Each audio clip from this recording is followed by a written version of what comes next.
Hello, everyone. Welcome back to the Heal, Nourish, Grow podcast. I am joined by Stephanie Leaf today, and I'm excited to have this conversation again because our first time around, we had a little bit of technical difficulty, but I really loved our conversation, so I'm glad I get to share her again with you. But Stephanie, can you just give everybody a little bit of background on your world and how you got to be doing the work that you do on your website now?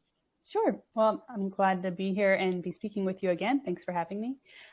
So I run a blog and a podcast all about simple living and self-sufficiency. So we talk about kind of the four things that I like to talk about is like cooking from scratch, food preservation, making your own products, like your own facial products and cleaners. So all natural DIY type stuff, as well as gardening. So those are kind of the four things that I like to talk about and help like modern mothers really incorporate those things into their busy lifestyle. So kind of trying to find a balance between modern lifestyle, but also bringing back some of those old time-honored skills and knowledge and kind of marrying them together.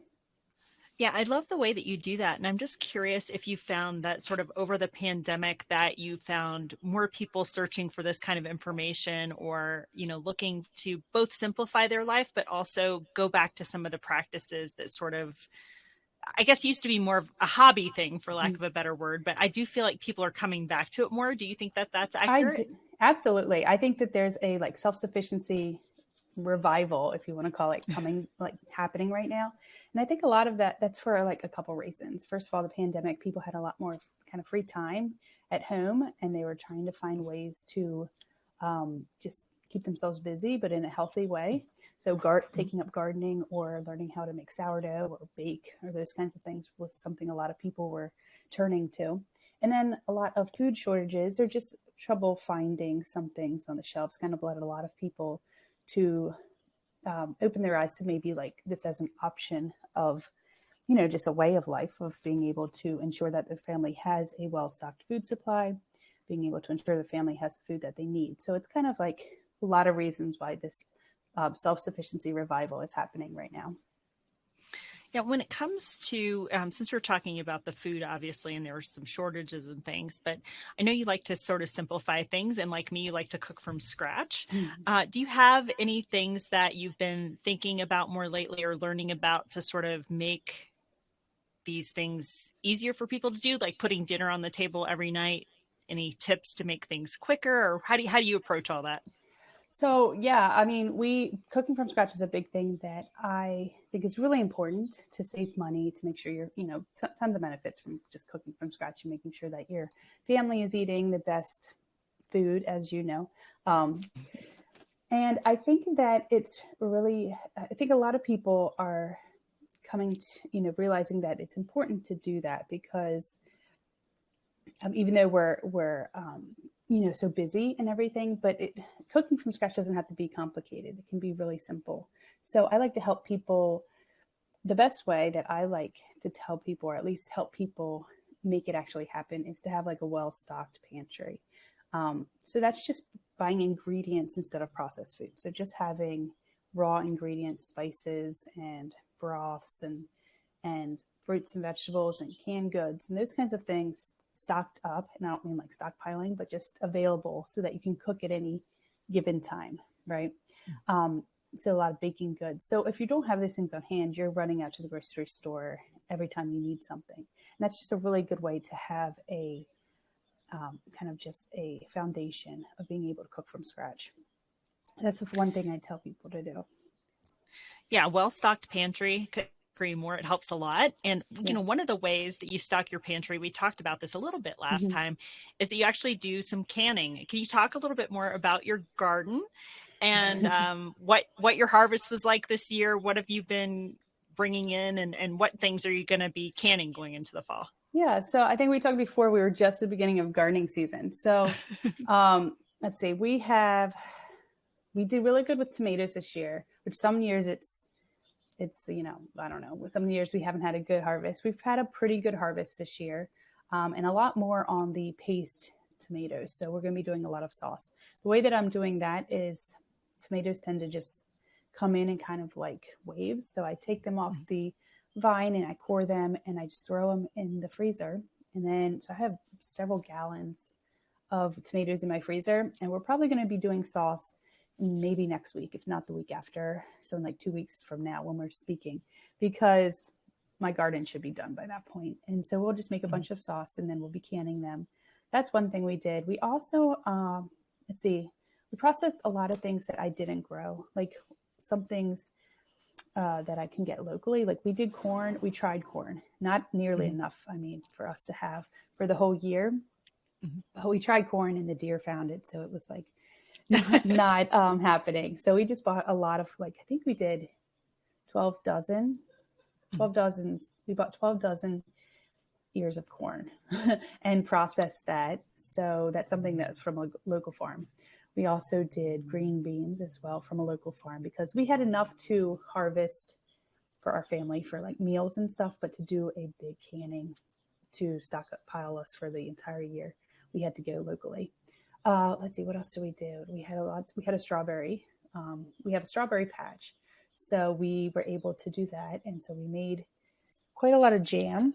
That was from our strawberries, but we also kind of supplemented as things are in season. You can find strawberries at the grocery store, for pretty cheap. And we kind of stocked up on that just so we had a bigger harvest, or at least a bigger amount to actually preserve. So we did a lot of jelly with that. And then we did peaches recently. So I don't have peach trees yet. So we did that locally as well. Bought 2 bushels of peaches and canned those. So that's what we've done so far. But we're also going to be doing a fall garden. So that's carrots, maybe some potatoes, some spinaches, and some, what else? Some other greens. I think we're going to be doing kale or something like that. Yeah, kale's is a good one to do for the fall. So those are in the ground right now, and we'll be doing those later. Now, as far as our garden, we do really good with peppers and tomatoes, but a lot of that we just consumed it. We enjoyed it fresh. So sometimes when that happens, which is fine by me, I just look locally and buy in bulk when it is in season, and it's good to do it that way as well. No, that's a great tip. And so for people that may not want to have their own garden or just don't get a lot of space to do it, I think buying things when they're available and fresh and either quick freezing them or canning them or like to your point about the sauce, like processing it in some way so that you can enjoy it later is a really nice tip. Yeah, it definitely not only is cheaper that way if you're able to buy it when it's in peak season, but it's also the freshest, and you're just getting the most for your money if you're able to then preserve it and use it throughout the year. And then it's a good peace of mind. It's also a good peace of mind because you're having that stuff on your shelves already. You don't have to worry about tomato sauce later throughout the year. Yes. You already have it all. Yeah. Yeah, I usually do that too, except for I freeze mine, but it just depends on what you have space for. And I don't have gallons of tomatoes at my disposal at the moment. So yeah, definitely. What tips might you have for people? So say they've never grown a garden or they don't know how to get started. I think you kind of shared a story with me last time we spoke about how you ended up on the farm that you're on and that you weren't maybe that experienced with gardening when you first got into it. So could you share a little bit how you approached that and how you got started at the beginning? Sure. Yeah. So I never had a garden or anything growing up. And when we bought our property, my mom and I decided it was a nice property to have a garden. So we always just like jump right in without researching anything always, which is kind of like a good thing because we start, but then, we learn a lot, I guess, along the way with a lot of failures. But our first garden was actually pretty productive and pretty successful, except that we just crowded so much stuff into a very small space because we didn't realize the tiny plants that you buy at the store were not going to be that way the whole season. So we definitely had some success with that garden and learned quickly that we needed to do better with our spacing and actually planning a little bit to figure out what it was that we wanted to grow. So we've had that, and that was, I guess, about 8 years now. So we've had a garden each year, progressively getting more larger or adding more things to it. So it's just a learning process. But what I suggest people to do when they're first getting started is really determine what it is that you want to grow. Because like when we first had our garden, we threw all kinds of stuff in, like eggplant. And while I really enjoy eggplant, I don't cook a lot with it. You know, I might make a meal every once in a while, but to have like 4 plants of eggplants, which produces multiple eggplants, was not something that was like the best for our family and the best use of space in our garden. So just kind of thinking about what it is that you're going to grow, what your family eats the most, what is most cost effective for your family to grow yourself instead of purchasing at the store. And then as far as space goes, or determining where you're going to grow your garden, a lot of people get hung up on that they don't have enough space. Well, you can grow things in containers, you can grow things in the ground, you can grow things in raised beds. There's tons of options as far as where you can actually grow. And if you're just getting started, I definitely recommend starting with some kind of containers. That way you can move them around, trying to play with how much sunlight you're getting, you know, where the best place to be, and without it being a complete commitment to a certain spot. So I recommend that for people getting started. And then if you're also a small space, they have varieties that are like smaller footprint like plants. So they're not necessarily like huge tomato plants. They might be a smaller bush plant. So you can, and sometimes they're just called like a patio cucumber plant, right? So it's a smaller version. So there's definitely things to get yourself started and start growing things fresh. Yeah, like I said, we had lots of failures. We did cucumbers first year and we had tons of cucumbers. I mean, it was like amazing. I don't think, honestly, I've had quite the cucumber harvest since that first year, but we decided to turn it all into pickles and didn't know what we're doing, and made like probably 20 jars of the worst pickles ever. So, you know, it's all something that, yeah, learning how to do it. It comes with time. But. Well, I think you mentioned last time, and because you mentioned the pickles, this is probably a good segue, that, you know, canning is intimidating to a lot of people. But you mentioned that you do like a lot of refrigerator pickles. So can you maybe share that process a little bit with people? Sure. So the canning, it is intimidating, but canning is literally just the process of making whatever food you've put in your can and making it shelf stable. So there's like, I know when I was just getting started, it was very confusing with what exactly it means to can. So if you're making pickles, you're making the pickles, you can make a refrigerated pickles. That just means you're not canning them. So you're not even putting them into a canner to make them shelf stable. So instead you're making the pickle in the brine. I can talk about that in a minute, but then you're just putting it in the fridge, and it's not going to stay as long as a self-stable pickle, but it will stay a couple months in your fridge, not long enough for you to enjoy it. But with pickles, what you're actually doing with pickles is you're fermenting them. So you are taking your cucumbers and you're putting them into a jar with seasoning, whatever. This is very like surface level fermentation lesson here. But and then you're just going to be adding what's called a brine, because you're not making your own brine, or the pickles itself doesn't produce as much water. Like as if we're doing sauerkraut, sauerkraut, you know, cabbage will produce its own brine. But with pickles and cucumbers, you're going to want to create a brine, which is literally salt water. Like you're going to dissolve salt in water and you're going to put that over the pickles. You're going to keep that in the fridge. So that's how you can enjoy your pickles, your cucumbers, you know, in the fridge without even having to get a canner out or even having to process it. Now, then if you want to put it on the shelf, you would have to can it, put it through the process, you know, where you're boiling it in the water with the lids and all that things. Have enough headspace and all that in order to be able to put it on the shelf. So it's kind of a two-step thing. And that's kind of how it is like with the sauce, right? You're making the sauce, like tomato sauce. You're making the sauce in a pot, and you would either you could jar it right there and then just put it in the fridge and use it over the next couple of weeks, or you could can it, put it through the canning process. It would allow it to be on the shelf. So that's kind of how it goes. And I know it was so confusing to me when I first started, like canning. I didn't understand. I thought canning was like cooking, or like making all of it was like something else with canning. But canning is literally just processing it to release all the air in the can and creating a vacuum seal so that you can put it on the shelf. and I think that is what intimidates people about it, because they, even if they do know that it's a storage, canning, whatever process, I think that there's some fear of doing it improperly, that you could get sick, or that you wouldn't know if it was done properly. Right. Any tips for people? I've only done it once. I used to have this probably 25 years ago. We had a Yeah. grapevine in our yard, and I made some jelly. So I made the jelly and I canned it. Mm-hmm. And it worked out fine. I was very careful. I just made sure I boiled everything. But can you speak to that a little bit? Like, is there a reason to be fearful, or should people just give this a try? Yeah, definitely just give it a try. I know it's really scary, but this is a time honored skill. And as long as you follow some really simple instructions from like trusted sources, which you can find, you can find them easily. Like Blue Ball Canning book is like trusted source. And what you really want to make sure is that you're using the right canning method, water bath or pressure canning.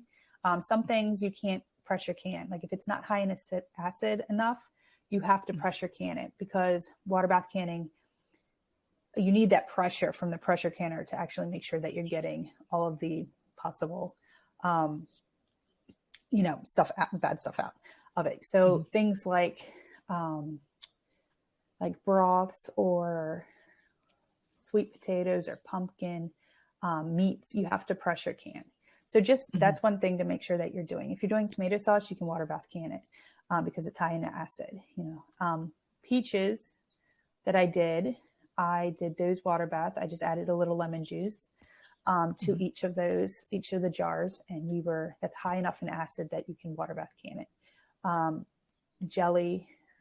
Strawberry jelly was high enough in acid that I could water bath can it. So that's one thing, just making sure that you're using the right method.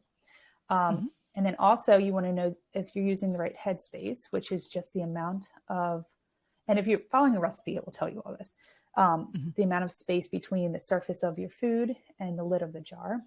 That's just to make sure that you have enough room for all the bad stuff to get out while it's processing.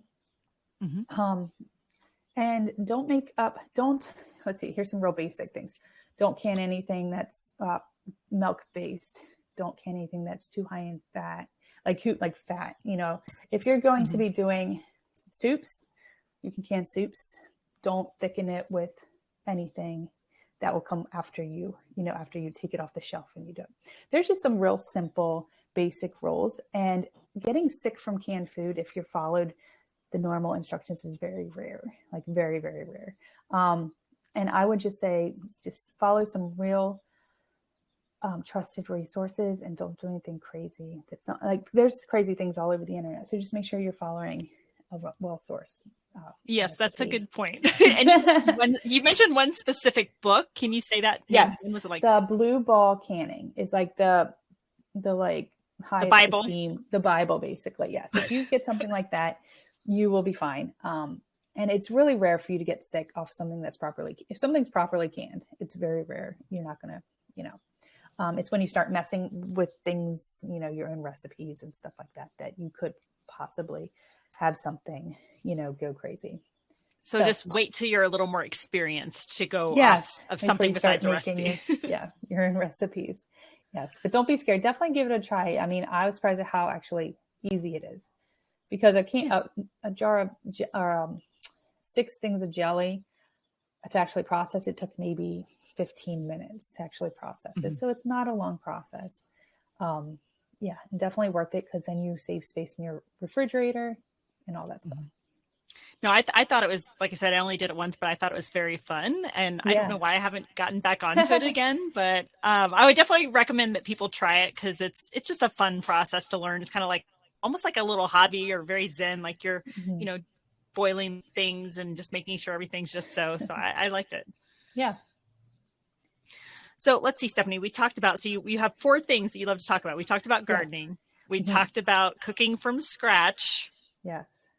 What haven't we talked about yet? So food preservation. So we talked about that. So aside from, we talked about the canning, we also talked about fermenting.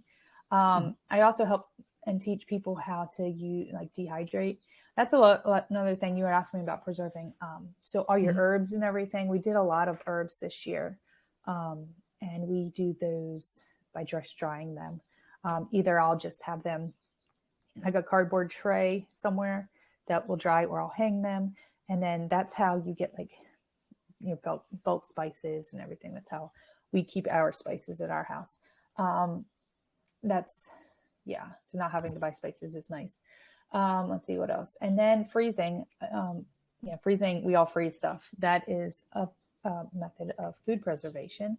And in fact, with the corn, I don't know if I said I canned it. We actually chose to freeze our corn this year because just the way we use it, I use it in soups and stuff. It's just easier to freeze it for us. So I decided to not do the processing, the canning and all that, but instead to freeze it. So you have a lot of options if you're choosing to put your own food up, or to buy food in bulk at the grocery store or at farmers markets or whatever, and decide to preserve it for later. There's a lot of options for you, depending on what space you have, depending on what resources you have. There's a lot of different options. Well, since you're basically the food preservation expert, in terms of freezing, do you recommend or do you like using vacuum sealing? Because I find sometimes, particularly with meat, if I buy it at the grocery store, the way that it's sealed, if I then just directly freeze it, it can get freezer burn, or it might not last as long. I don't have a vacuum sealer myself yet. I usually just put it in a Ziploc, but I'm guessing you might have been with this at some point. Yeah, no, I don't currently use a vacuum sealer, but I do think it would give you like the ultimate optimum results to freeze that. Right now, I just wrap it with like press and seal wrap, honestly, like really tightly, and then I freeze them in like gallon bags. It's not the most ethically friendly, way of using all this plastic. Right.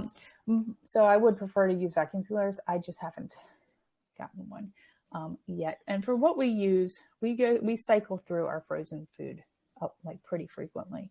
So a lot of what I use also freezer wise comes from butchers.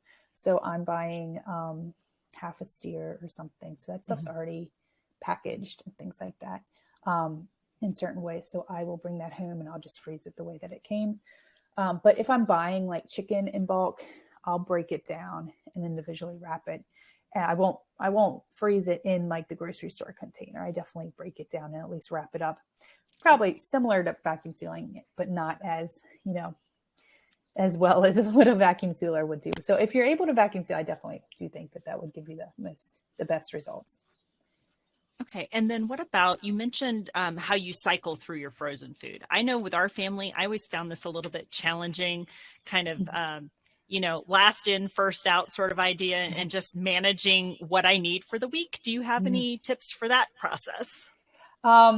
Sure. So I struggle with this also until recently. I mean, we have 4 little kids. So I am, we're going through a lot of food. We have a lot of food. And so my biggest struggle with cooking from scratch was forgetting to take something out of the freezer. Sounds like such a basic thing, right? But I would forget to defrost things all the time. So I think I can't remember who I got this from, but it wasn't my original idea or my genius by any means, but I do like a freeze, like I have a tray that I put in my fridge and I take things out and they are defrosting in my fridge so that at any point I have something relatively well defrosted, if that makes sense, so that I can use it. If I don't, if it comes to a time when it's just sitting there and I haven't used it, I have to use it like that day. I have to figure something up and use it. But that doesn't really happen too often. So I will have ground beef out in the freezer, in the fridge, defrosting. I might have some chicken breasts. And that gives me some leeway throughout the week to be able to then pull it out onto the counter and finish defrosting if that's what I'm going to use that day. So yeah, that's what I have to do now. Otherwise I will forget to defrost something. I also have a stand-up freezer and I have a chest freezer. So things like big chicken, like whole chickens or turkeys, they obviously go in the chest freezer, but I know they're underneath and I use them not rarely, but I don't use them as much. So I will have to dig for them. Anything else that I eat, I'm constantly in and out, I put in my stand-up freezer so that I can easily kind of see what's in there. And then I also have to inventory it every once in a while. Otherwise I'll forget things and I'll lose things. So Yeah. No, Yeah, I it love can that be idea. And exciting. I've actually thought about before. I never looked for it. There must be an app where you can put everything that you have in your Oh, freezer or that would be something. wonderful. Wouldn't it? We Yeah. need to look for that. I'll see if I Yes. can find that for the show Okay. notes. That would be good My because yeah. my other thing that I don't think I knew until the last couple years is that you can actually cook a steak from frozen. You don't, it doesn't need to be defrosted. So what I do now is I do reverse sear. I'll put it frozen in the oven at about 225 Huh. degrees. And so it kind of slowly defrost it. And then when it's tender enough, I put the temperature probe in, wait till it gets to within 10 degrees, and then I just sear it off. So it's like this reverse process, and Wow. it really produces delicious steaks without defrosting. So Huh. that's I've just, never if done people haven't that. tried that, I recommend it. Yeah. That would be wonderful because yeah, like I said, defrosting stuff is one of my biggest struggles for whatever reason. And that would be really easy. So you just take it up from Yeah. like from frozen and just put it in. Yeah. That's good. And it works great. I can't attest that it works on all meats because, like, when I've read about it in relation to fish, the Yeah. texture changes with fish a little bit. So I wouldn't try it with fish necessarily, but it works. I can attest it works amazing with For like beef. your I don't know standard about steak, it chicken would be either. good. Yeah, totally. Interesting. And Wow. maybe I should do that experiment sometime. Try chicken that way Yeah. and see if it works. I don't know. That would be awesome. Very nice. Good to Well, know. Stephanie, I love how much practical information and knowledge that you've given people today. Can you share one or two final thoughts on things about, simplifying your life, but yet using these sort of older practices that take more time? How do you balance those things? So for me, it was definitely just a learning process. I know that sounds boring and that's not necessarily what people want to hear, but if you're interested in this, it's kind of like you want to learn and collect these skills, right? But so that means you're not going to learn everything at once. And what I really had to learn was that like this is all seasonal. So it helps actually for it to be seasonal, it kind of works in your favor because you're not doing everything all at once. So like we're right now, for example, we're getting out of gardening season. So while I love gardening season, I'm ready for it to end. So we will move on into some other skills. That will take us through the fall, through the winter. So maybe we will be doing more building my bone broth pantry or doing more like crafty stuff like knitting or sewing or whatever you're into. That will be carry us through the winter. And then come January, February, then we'll be ready to get back into the gardening season, and then we'll hit it full force, and then we'll be canning. And so not everything's happening all at once. So don't let it like be overwhelming. Also, with being like living simple, like living like a simpler life, you don't have to do everything. That's kind of what is the like what's great about it right now, and balancing it with modern convenience is if you don't want to learn to sew, you don't have to learn to sew. There's someone else that is a wonderful sewer that you can, find and can purchase their goods from. So for me, when I was getting started, it was like, I have to learn everything and I have to learn it now. And, if I don't, then I'm not doing what I need to be doing. So just kind of being more intentional and purposeful with what you're putting your effort and your time and your money towards is really what it's all about. And that goes with what skills you're taking the time to learn, because you don't have to do everything. And if you think you're going to have to do everything, then you're going to get overwhelmed and you're going to not want to do any of it. So that's kind of my tip for people getting started.